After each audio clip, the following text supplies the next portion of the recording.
And I want to talk about what exactly is next here. The entire House will vote on whether to hold them in contempt, and if that passes, it'll be referred to the Department of Justice, and they'll decide whether or not to prosecute. But is a contempt case, is that pretty cut and dry because you just refuse to show up? It's pretty simple. Yeah, it's as about as cut and dried as you can get. It's what we sometimes call a process crime, and you do have to show willfulness, and so that again, it doesn't get much more willful than writing a letter saying that you're not going to do it. So it's pretty cut and dried. And specifically, as the attorney, what are you looking out for next year?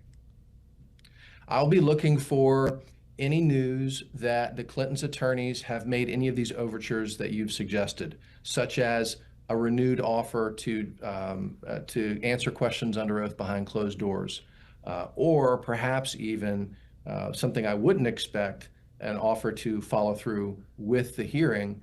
And I think we should be looking for this soon because given the political nature here, once the House refers this to the DOJ, I think it's a safe bet to say the DOJ is going to run with it.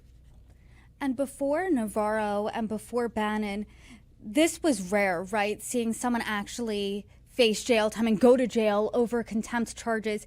Do you think, or a political official rather, do you think because of the political nature of how everything is right now, we will see this almost tit for tat where because Navarro and Bannon went to jail, that they will? What does that give the DOJ more of a boost?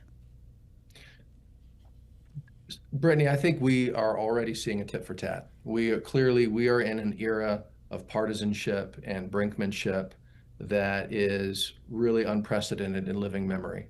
And so I think the fact that Navarro and Bannon have already been prosecuted and sentenced for these crimes will certainly bolster the DOJ's position if they decide to move forward. And unfortunately, if there is another changing of the guard, we may see this continued tit for tat, as you call it. I think it's already begun, and it seems more likely than not that it's going to just continue.